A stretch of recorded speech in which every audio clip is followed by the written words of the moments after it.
this could have been anyone's daughter. That's a quote from the mother of a 20-year-old woman who was raped and killed by a gang member who allegedly crossed the U.S. illegally. Well, Tammy Nobles testified before lawmakers that with stricter border policies, her daughter Kayla would still be alive today. And now a rare bipartisan agreement is behind a new bill that could be a breakthrough in immigration reform. Caitlin Burke reports. More than 1.5 million known illegal gotaways have successfully crossed the southwest border undetected. These include criminal gang members, drug dealers, and individuals on the terrorist watch list. That is not a secure border. That is not a closed border. Please remember, the border is simply a transit location, it is not a destination. These people and these things are going to every city, town, and state across this nation. Lawmakers also heard testimony from Tammy Nobles. Last year, police arrested an alleged MS-13 gang member for raping and killing her 20-year-old daughter, Kayla.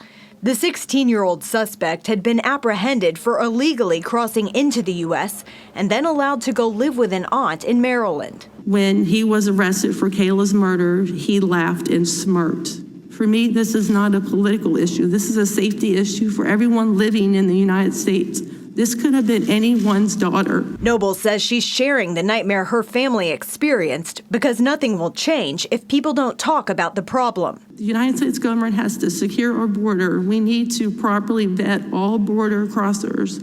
The government could have placed a phone call to authorities in El Salvador and found out that he was a gang member, but they didn't. If we had stricter border policies, my daughter would still be alive today. Meanwhile, two Hispanic lawmakers Tuesday introduced a rare bipartisan immigration reform bill. This bill represents a breakthrough, a true breakthrough, and a true compromise. The legislation details a 12-year path to citizenship for immigrants in the U.S. illegally. It would provide funding for more Border Patrol agents and proposes changes to streamline the asylum system. We're going to treat you with humanitarian methods, but you're not going to be able to game the system anymore. Gaming the asylum system. No more hiding somewhere. We're going to treat you well, and we're going to determine your case in 2 months. It's been 13 years since Congress seriously addressed the immigration system. And besides the bipartisan nature of this bill, it's unlikely to go very far. The Republican-controlled House vows not to take up any immigration legislation unless it's aimed at securing the southern border. Caitlin Burke, CBN News, Washington. Well, we all keep hoping for progress on an immigration bill. Let's have comprehensive legislation that can actually handle the enormous problem we're facing every single day on our border. And let's echo what the border agents said.